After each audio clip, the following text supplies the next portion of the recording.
What's up, everybody? We are back with another episode of Vintage and Things with your host. Wait a minute. What the fuck? I look fat, though. Welcome back, everybody, to Vintage and Things with Drew Heifetz. We are doing another episode with the Don, my dad, the legend himself. There's a series. Go watch part 1 and part 2 of the series if you haven't already, so you can get caught up. But this is part 3, and we're going to get into it. But before we get into it, we have some announcements to make.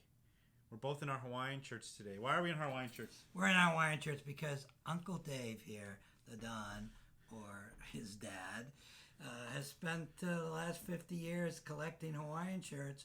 And when I grade them and sort them and sell them at markets or whatever, I take out the primos. And all this time I've been thinking, I'm going to put them on the web. Well, guess what? We did it. KingKahunaHawaiianShirts.com. They're on the web. The World Wide Web. Have you heard of it? Yeah, we're there. And I don't know anything about it, but they're there. I'm going to put the link to the website where you can buy these Hawaiian shirts. These Hawaiian shirts in the link below or in the comments. We got some great ones, man. I've been pulling them out. Car shirts, sailing shirts, There's lots of great shirts, but you're not here for the shirts, are you? You're here to hear Dave's life. You want to know about Dave's life, right? Dave's life, what a joke. Yes, I know you do. Okay, so on the last episode, we talked more about the 60s and the late 60s when he moved away from the beach. But we forgot about some very important things. Yes. You know, doing this series, I think that even more memories are coming back about this time, right? They are. So not only is this fun, you guys get to hear some stories, but it's also good for your brain, Dad. It's good for my brain. It's like brain tonic. You know, the 75-year-old synapses are starting to happen. Anyway, okay, go ahead. There was 2 very good stories that we left out. Yeah. My father went to jail, and his brother went to jail. They both went to jail. How could we forget about these epic times? So take us back to the beginning. You got to lead us into how you both went to jail. All right, so the police were really great at Hampton Beach, New Hampshire. I was the only head shop. By great, you mean like they did their job, or they were good to you? They didn't hassle me, man. They really were really nice. And they knew I was doing a business and I was going to college. I had a bookstore. So they basically didn't hassle me too much. On the other hand, my brother, Rick Heifetz, who ended up as attorney in Boston for 50 years. Who, side note, bailed me out when I almost went to jail. We'll save that for another video. Oh, God. So anyway, yeah. So one day he was coming to the store and visiting me, and he was Your brother was? My brother, and he came in the shop and hung out for a bit and then started driving home from Hampton to Exeter. A cop pulled him over, and obviously the cop smelled marijuana in his car and arrested him. Found marijuana in the car, took him to Exeter, put him in the prison. So myself and I had to go down to Exeter, New Hampshire, and bail him out.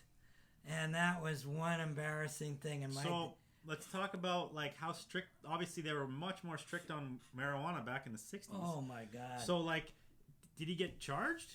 He got charged. So we're talking like how after. So you bailed him out. How much did it cost to bail someone out back then? Back then it was $300. You know what that's like? $300 in '67. But you were entrepreneur. You were the vintage man. You had money in your pocket. I did have lots of money, and I paid it, and it was no big deal. But nice brother, because I don't know if I would have bailed Jesse out. Yeah, and I got yes, you would have. Get out of here. Okay, so keep going. So anyway, that happened. We went to court, and he got charged, and he paid a fine, and that fine. And that charge... Could he have done jail? Were they trying to get him in jail? No. I don't think they were going to put him in jail because they didn't charge him with peddling. Dealing. Just dealing. Possession. It was just possession. And in that day, if you had less than an ounce, a couple of joints, they gave you a fine, but you got a record. You got a record, man. And New Hampshire was certainly nowhere near liberal. It was a Live conservative free or die state. did not apply to the marijuana. No, it did not. Not big on hippies in New Hampshire in '67. So he got a charge against him, which we had to get expunged.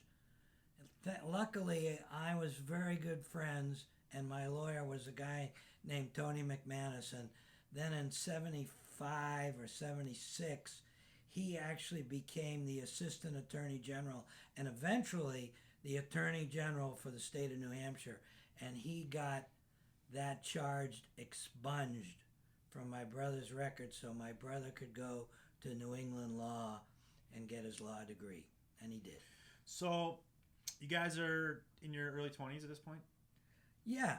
And Ricky's in his, I think he was 19. Oh, okay. Or 20, and I was like 24 or 23. Did Grandma and Grandpa find out? Your mom and dad? Oh yeah, they were not happy. They were not happy. So paint the picture of this. So did you have to tell him, or did he tell, or did the cops tell him? No, I think Dad came. Oh, your dad came to bail him out? Dad came to bail him out with me. Oh, man. I wanted to bring George because, I didn't want, the old hippie head shop guy bailing out his brother. So anyway, I forgot to tell you another story, So that happened. I talk about the next, what happened to you? Hold on, this is too deep of a story. We got to paint more of a picture here. Do you remember what happened to him from your parents? They were unhappy. Is he like stuck at home? Is he grounded? Is he like, he was already moved out at this point? No, I think he was moved out. He was going to UNH. Oh yeah. So then he was living in Portsmouth, New Hampshire. He had a girlfriend. He always had girlfriends. He had nice girlfriends, and he was living with his girlfriend. And after he paid the fine, he didn't think much of it until he finally finished school. He ended up going to Hofstra University on Long Island, which leads me into another story. I forgot to tell you when we were talking about the head shops. Okay, well, can I tell a quick story before we go into Yes, this? sure. Okay, so I'm going to tell you about what happened to me. I got arrested for growing weed in America. Oh, that's right. Right after high school. So I went to Vermont Academy with a bunch of my friends. After Vermont Academy, after we graduated, we got a house at Stratton, right? Remember? Yeah. In a little teeny town called Peru, Vermont. If anybody knows Peru, Vermont, you need to contact me because that's a tiny little town. This was 1998, 99. And, it was our first time out of high school, living in a house. We're all snowboard instructors at the time. Like working in restaurants, doing whatever we could, ski bumming it. I was competing and having a pretty good winter. Doing a great job competing too, by the way. I'll tell this story more in depth on another video, but anyway, we all decided to grow some dope in the closet. I'm talking the most ghetto rudimentary system you've ever seen. Maybe 5-6 plants. One of the lights you could have bought at like Home Hardware or something. Not a professional system. We lined the closet with tinfoil from the kitchen. This was like a science experiment from a 10-year-old kid. Okay? These plants might have gotten to be about this big at the time. And my landlord lived super close. And I guess one day, I don't know why, we partied a lot. And he probably got a complaint from a neighbor saying we were partying a bunch and loud or something. So he just came into the house and heard the fan in the closet, like one of those tiny little dollar store fans that we had in the closet, and opened the closet and found the dope, and then obviously called the cops. Now, we weren't even home, so the cops raided our house when we were all at the mountain. I was competing that day in the U.S. Open. We were all at the mountain snowboarding. The cops raided our house, didn't find any of us, so just left a note, which is the craziest thing. They left a note saying, you all have to come down to the station and turn yourselves in and make a statement. So essentially, we're all 18, 19-year-old kids. We're not going to, run from the law, so we all went down to the cop shop the next day and gave statements, and that was it. And then basically Ricky, my dad's brother, he just told you about getting arrested, had to bail me out. I moved back to Canada, but I had to come back to the States for 4 or 5 court dates. If I wasn't a U.S. citizen, I would have been banned for life from the States, which would have been the worst thing ever. I registered all these guys, yeah, my 2 boys and my daughter, when when they were born in Toronto as citizens. So hella lucky there. They wanted to put, since the lease was in my name for the whole house, they basically threw everything at me. All my roommates got off, no problem. I had to go to court, pay a ton of money. They basically were gunning to put me in jail, but, you know, thank God it didn't happen. I got off. I got off with like a deferred sentence. It was $5,000, I think. It was over. Yeah, it was $5,000, and that was a lot at that time. It was a lot. I had a deferred sentence. I had to go to counseling for marijuana use. Just get that straight. Isn't that crazy to think that I had to go to counseling for marijuana use, and now you can go into any store on any street and in Vermont, totally legal. It's Vermont legal, yeah. I think so. And it's legal here. So this is so weird to think that like I had to go to counseling for a drug that now they use for medicinal purposes and probably use it to treat people with mental illness, and I had to go to counseling for it. Anyway, it was ridiculous. That's my story. I'm here to tell about it. I got off. Let's get into your next story. At the drive down. Wow, was that freaky. Anyway, my story. So, in 1968, in 1969, I forgot to tell you that... Summer of 69. Yeah, it was awesome. Anyway, I opened a second store in Laconia, New Hampshire at Weirs Beach. And I went down to Hofstra University. This is again, see? Yeah. We spent a whole bunch of times talking about all the stores, and we still forgot some. So there's probably going to be more popping up that we forget about. Oh, yeah, lots more. Anyway, in 69, I used to run between the two stores. I had the Volkswagen bus, and I went to Hofstra to visit my brother in the spring, maybe April or March, and I said, look, I'm thinking of opening up the store in Laconia. And the reason I did it at Laconia and the Weirs is because July 4th weekend in Laconia, New Hampshire, on Lake Winnipesaukee, they have a motorcycle rally for 5 days. We're talking like Sturgis style. Yeah, we're talking 25,000 bikers. Wow. Yeah, and of course they all smoke dope and they all want pipes and papers and tie-dye t-shirts and Harley tees and, you know, weird stuff that I sold. So I said, this is cool. And I went up to Laconia. I got a store. I opened a Xanadu. I went to Hofstra, got my brother. And I said, listen, can you get a couple of your buddies to come up for the summer?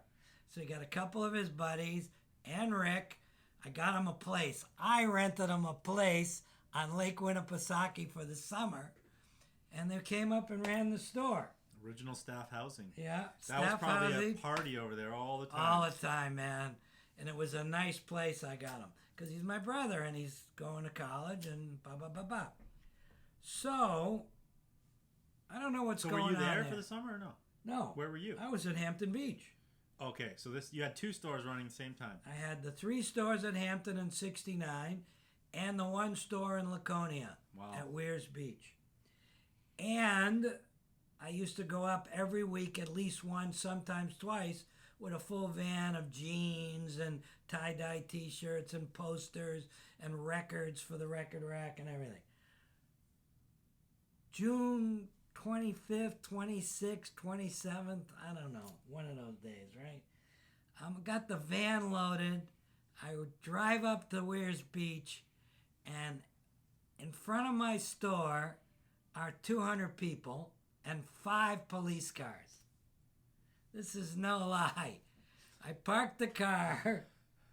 I run into the shop yelling at the top of my lungs with my long hair and my beard and my jeans ripped and everything.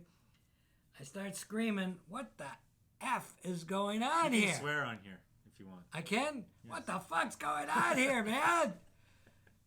And there's 5 cops in the store ripping my shop apart. I mean, posters, unloading drawers, ripping open record stuff, everything. I said, what are you guys doing? The next thing I know, this hand comes out, grabs me right here, throws me up against the wall. It was a sergeant. He said to me, who the fuck are you? And I said, I'm the guy who owns the place. What are you doing here? He said, you're under arrest. So if you better shut your mouth and don't say a word. And I stood there and watched these 5 cops tear my store apart. My brother and the one guy sat up on the counter, didn't say a word. They took me, they closed my store. This was 3 days or 2 days before the motorcycle rally. They closed my store. It was destroyed. They put me in a jail cell. Never been in jail before, never been in trouble before, nothing. I called my girlfriend. So this is small town jail, right? Yeah, small town jail. So like we're talking like a jail cell, and you can like see the officer at the desk right there. Do you remember? Do you remember the jail cell? Almost. The jail cell was the worst. Was there? It had a toilet bowl with no seat, and a piece of wood as a bed. The whole jail cell, it was just full of everything: penises and swear words and people writing or carving. The whole. You couldn't see an inch of the wall. There was everything: people's names, statements. Did you write your name? I didn't do nothing. No, I was completely freaked out. Dave was here. I called my girlfriend Karen. She called my lawyer. I spent the night in jail. They charged me with blasphemy, illegal possession of paraphernalia. I mean, they charged me with everything. So, and they wouldn't open my store back up. They told me we're keeping your store closed. I said, how can you do that? I'm not doing anything wrong. So I got my lawyer. It took me 10 days to get my store reopened. How many days did they lock you up? Oh, one night. They bailed me out the next morning. My lawyer got all the charges dropped.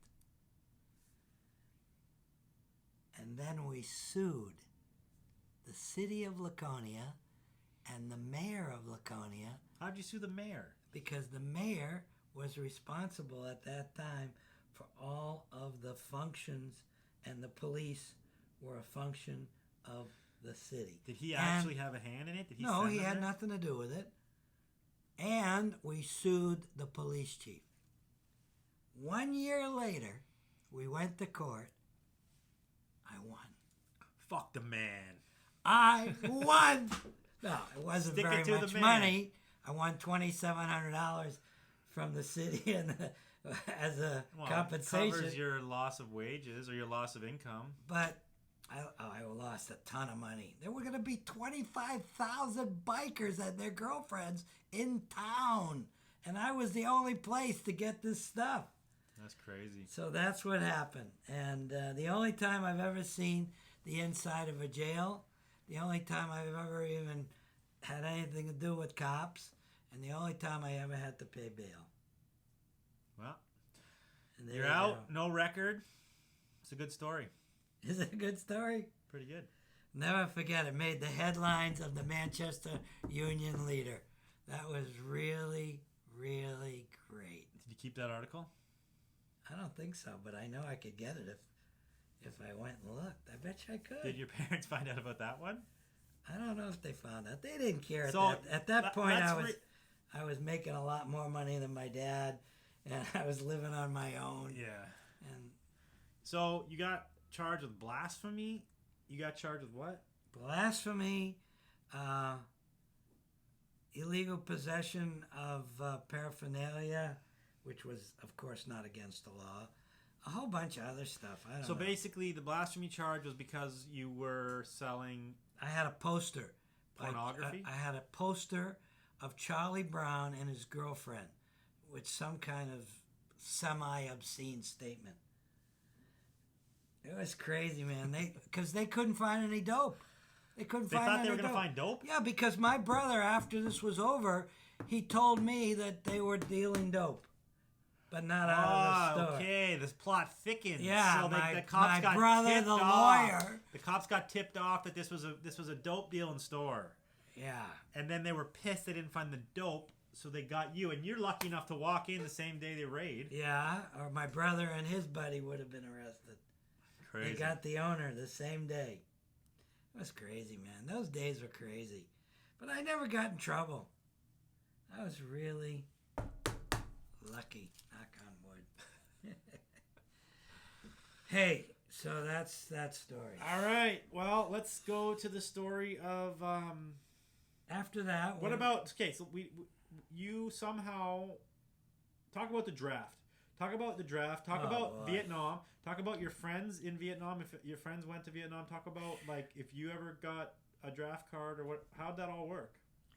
Drafting in America during the 60s was the lowest. I mean, especially when Richard Nixon came into power. Anyway, I really lucked out because I had a college deferment until 69.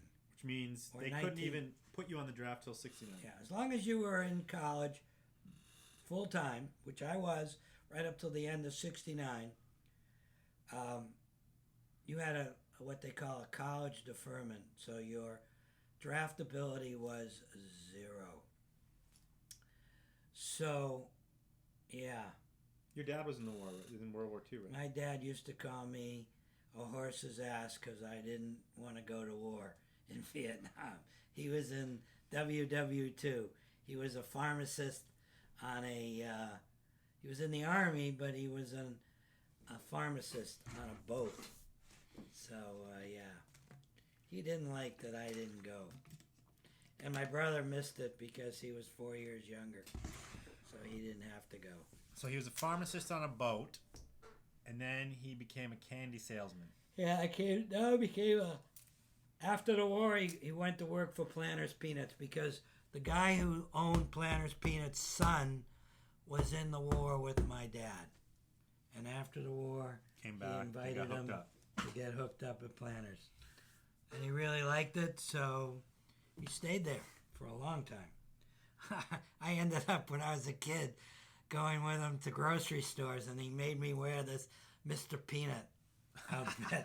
You never told me that. That's the truth. Wow. I'm 10, 12 years old. He's out there promoting Planters Peanuts. Is crazy. And I'm wearing Mr. Peanut. Oh, man. I wish we had pictures of that. Ah, that was sick. My dad had a free car every 2 years from Planters Peanuts. The only caveat was, on the side of the car, it used to say Planters Peanuts. So he would be riding around in the Planter Peanut car. But he always had a new car. It was fine with us. Yeah. And it was free. So, yeah, that was a real trip. So who of your friends got drafted? Oh, God, almost all of them. What about your brother? Never got drafted. My brother never Was he got too drafted. young, or was he in school too? He was too young, and he was still in school. And in 1970, yeah, he was in school. I don't know why he didn't get drafted. Actually, in 70, he was in school, and they took away the deferments. So anyway, they took away the deferments, and they sent me my draft board invitation to go to my draft board and get my physical. In the meantime, when they took away the deferments in late 1969, myself and a whole bunch of my friends started going to this shrink in Manchester, New Hampshire called Dr. Shaka.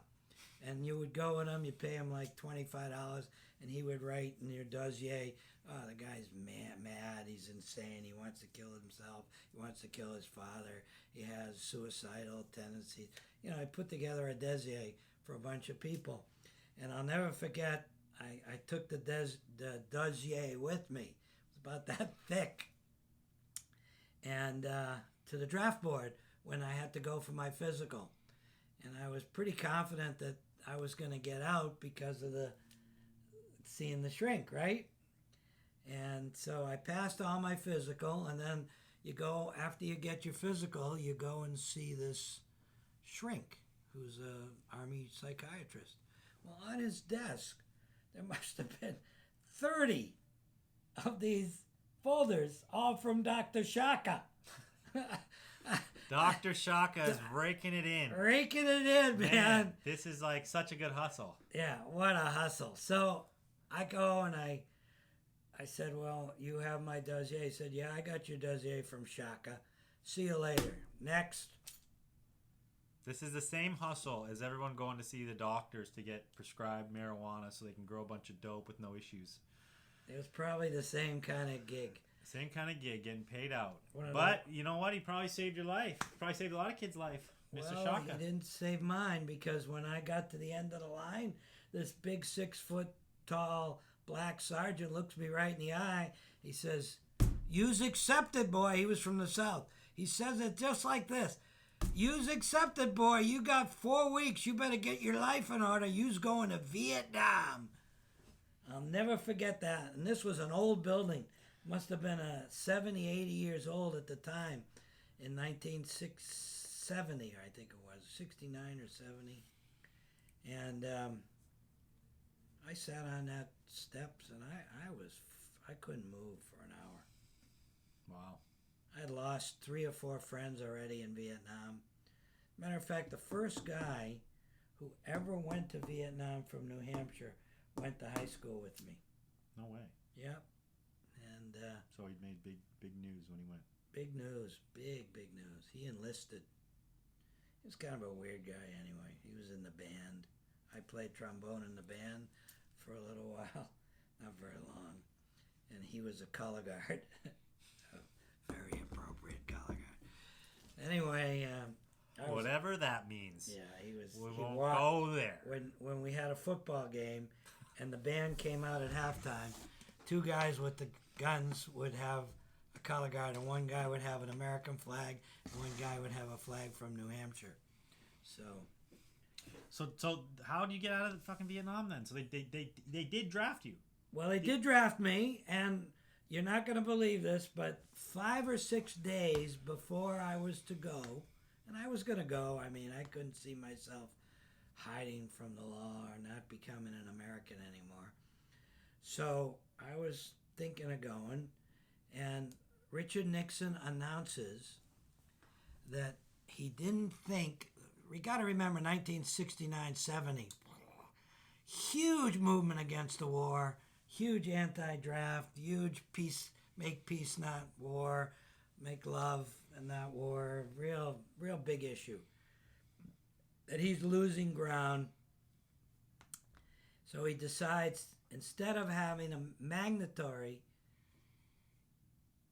draft, he's going to do a lottery. And how he does a lottery. So everyone at that point that was drafted that hadn't gone yet just got sent into the lottery? Yep. They put everybody's birthday in a big bowl. So my birthday was April 26th, and his birthday was it's okay, you're old. August 28th. His brother's birthday is August 18th, and they put it all in a bucket. And then Richard Nixon's wife drew them one by one. Each date. Like literally on TV. You could see it draw. No. She did it at night. Okay. And she drew 365 birthdays from 1 to 365. Wouldn't that be every day? Oh, no. That's, no, he drew them at once. But Richard Nixon said on public television. That's every day. No. Yeah, because everybody had a birthday every day. But she drew the 365 birthdays. 1, 2, 3, 4, 5. Yeah, what I'm saying is there's 365 days a year. That covers the whole everybody. Everybody. So who didn't go then? So let me finish. So they drew the birthdays, and if you were in the first 42 drawn birthdays, you were draftable. After 42, you were free. And they drew my birthday 301. Oh, you're way down the list. Way down the list. So I was gone. I had an exemption. Wow. So you only had to live with the fear for a week or something, or a month. Yeah. Wow. Lucky man. Lucky man. That is crazy. Lucky. Mama. We don't live in a time like that anymore. Very thankful for that. Except if you're Israeli, mandatory 2 years. Yeah. And there's other countries that are mandatory, right? Yeah. I don't even know what other countries. You'll never believe this. Switzerland, mandatory, but you don't have to serve. You take a training course, and then you have to keep a gun as well as a uniform at home. So everybody in Switzerland is on standby alert, always. Yeah. But it's also the most peaceful country in the world. So they don't go to war very often. No, never. So you don't really. They always stay they stay neutral. always stay neutral. That's why everybody puts their money in their bags. That's why, it's a joke.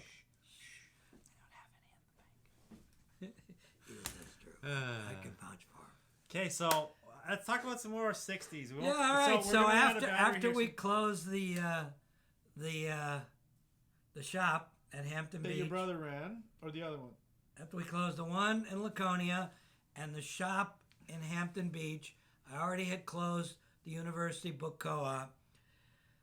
I met Pam, and then she went back, and I opened a store called The Rag Barrier. I ran it in Manchester, New Hampshire.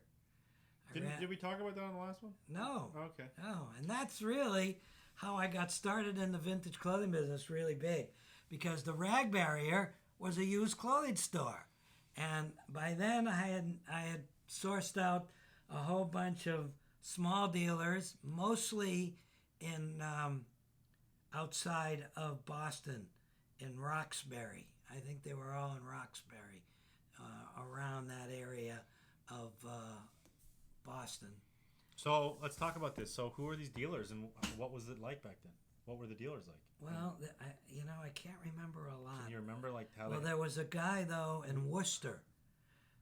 My buddy Scott would say he went there first, but I went there first. Worcester, Mass. Worcester, Home Mass. of Brown's Beach Cloth, by the way, which you can check in another video of mine where I talk about that company.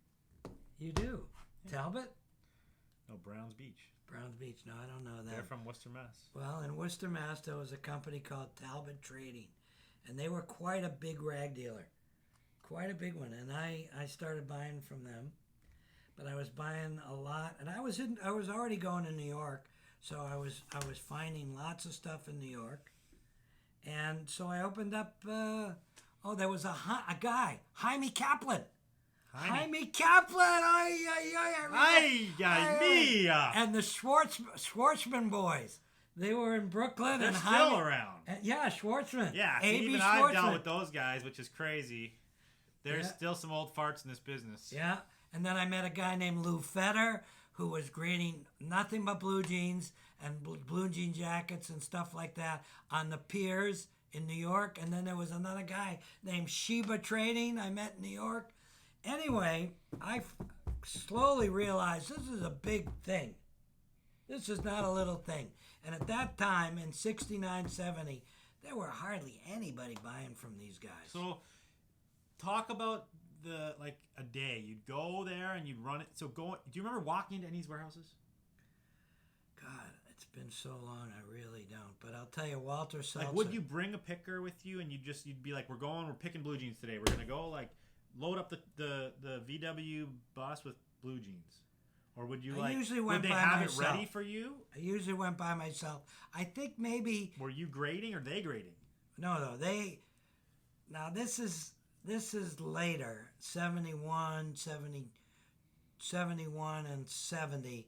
There were a few guys in New York City that, like Lou Fetter and Walter Seltzer. Those were the two guys that were actually buying stuff from the rag houses or directly from the Sally.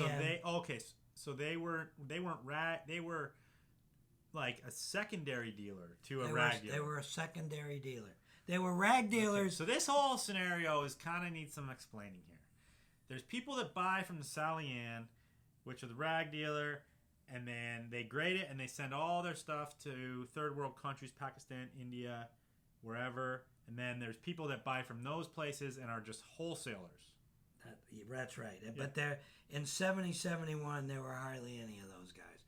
Actually, I was the first vintage clothing wholesaler. Walter Seltzer, he was kind of... Because there would have been no... for the rag dealers in those days, there would have been no American business. So you could walk in there, None. And you could walk in there with American money and say, I want to pay you this much money. And they're basically going to say, yeah, for sure. Because what they're doing is they're selling it for dirt cheap to third world countries. Especially Africa. Yeah. Nowadays, everyone's going in with American money and American business and giving these people tons of work and tons of money. It's very competitive. But back then, this was the beginning. There wasn't any vintage stores or anybody wanted this crap. So it would have been a whole different scenario. And you could have walked in and gotten any deal you wanted, right? Right. So what I did at the rag machine, at the rag barrier, is I hired a girl. And she sat in the back of the rag barrier on the phone, on a typewriter. Yeah, a typewriter. We're talking no computer, no electric anything. A phone, which sat here on the table, and a typewriter. And she got a directory. There was a directory that we got called the American Rag Institute or something. We're going to pause this for a second, okay? Can you pause? Yeah. Okay, we're back. Let's go. So, she sat in the back and she called these people. And I made her a list of stuff that we were already selling at the rag barrier. And I said, I want to really become a wholesaler and start selling this stuff that I'm selling direct to the public to other stores. Because I'm like one of the first vintage clothing stores in America. There were a few. Limbo was in New York City, and there were a couple others. There was probably one in L.A. and maybe one in San Francisco, but not very many, believe me. And I said, well, here's an opportunity. I want to go and start the first real vintage clothing wholesaler. So she found me places like Romarowski, huge, 450 people grading. She found me Shapiro White House in Baltimore, Maryland, 600 people grading clothing. And I figured this is a kill. So after 69, when I went to Woodstock and I went to the Miami Pop and I finally closed my stores, I was very good friends with a guy named Marty Schwartz, who I told you in the last video was my jewelry supplier. And I got to be good friends at the Miami Pop Festival with a guy named Jack Wisehout, who was selling leather goods at the time. He had a booth. I was selling pipes and papers and paraphernalia, and Jack was selling leather goods that he and his wife made. And I called Jack. I called Marty, and I said, look, I got this store called the Rag Barrier. It's doing good. It's a tiny town. It's like 70,000 people. They're all, French-Canadian workers. There's hardly any young people here. And I'm doing good. So I think we should get together and talk about doing a wholesale company because I got some great suppliers. So that's how the rag machine got started. The original rag machine. One of the first wholesale vintage companies in America. In the world, I think. In the world. Because, it was fantastic. So we got together. We all decided we were going to go and move to Pennsylvania. Because Pennsylvania, there was a couple of big dealers in Philly. There was a big dealer in Pittsburgh. There was a half a dozen huge dealers in New Jersey. Lots in New York. Shapiro White House in Baltimore, a bunch of them in Ohio. So we located in Allentown, Pennsylvania, and we got a warehouse. Wasn't it a barn to start or something? No, that was later. Oh, okay. We got a warehouse in Kutztown, an old warehouse. Kutztown, PA. And Marty moved with his wife, and I think they had 3 daughters from Boston to Allentown. I was hanging out with Pam at the time, and I sold the store. By hanging out, were you married at the time? No, I wasn't. Okay. We weren't married. We were just kind of boyfriend, girlfriend.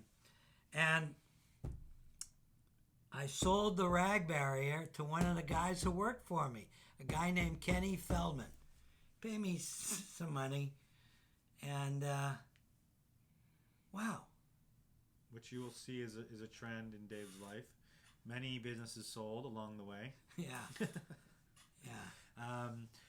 So okay, we're at the rag machine now, and this is a warehouse you guys have developed in Kutztown, PA. You got 2 partners, three guys running the rag machine, right? Yeah. Jack, who moved from Florida, outside of Miami, with his wife and 1 kid. He took an apartment also in Allentown. We all moved, man. We all got our own place, and we all got into this warehouse. And pretty well overnight, we were killing it. We did the first boutique show at the McAlpin Hotel. We got this, we had a warehouse where Jack was in charge of all the warehouse. Pam, my girlfriend, ran the sewing room. Which they were reworking. This was sewing room to do reworking. We were reworking, I swear to God. At this time, they're reworking, they were doing overall skirts, from overall pants to skirts. What else? You making, obviously, probably denim shorts. Denim shorts, denim mini skirts, maxi skirts, midi skirts. We were making patchwork denim shoulder bags. Oh, yeah, cool. Yeah, mostly denim, though. Mostly denim because which is denim... a good medium to work with. There's lots of it out there. Yeah, we were cutting denim jackets into, like, croppy tops. Very cool. We were cutting denim jackets, taking off the sleeve because the bikers were wearing denim, you know... That's super cool. Vests. Okay, we gotta wrap it because my phone's gonna die. I don't want this to end without us closing this out, okay? Yeah, so I'm gonna close this out by saying... I got a lot more to tell you about the rag machine. Yeah, we're going to get into the rag machine next episode. Oh, man. We also got to backtrack again to Woodstock still. We haven't even touched Woodstock yet. Woodstock. I got to tell you about Woodstock, man. Blow your mind. You'll love it. You'll just love it. Okay. But for now, thank you for listening. I want to say this, okay? This is the third episode with Dave. I've done 3 other episodes. I'm getting so many people messaging me who are loving the podcast. I'm super grateful for you guys loving this, and I'm super grateful just for the feedback, and also I'm excited to have tons of different guests on. I've already reached out to some amazing people who want to do this, so his friends as well, but also just other people in the vintage business, other thrifters and dealers and pickers, so there's going to be lots of cool episodes. Again, get on the Hawaiian train. Check the link for King Kahuna down below. Also, we're uploading a ton of new product to FSandFrankVintage.com right now. There's a link below for that. Follow me on Instagram, Drew Heifetz. Follow my dad on Instagram, Dave Heifetz. This 75-year-old man is on there. Okay. Hardly at all, but working on it. Hey, listen, one other thing. Anything you have to tell us about King Kahuna, please feel free. I don't know anything about the web. If you want me to change something, better something, more car shirts, whatever, tell me. I'll do my best. Send Dave the feedback. Give me if the you guys feed. have questions about life you want to ask, just send it. Oh, by the way, one more thing for this episode, okay?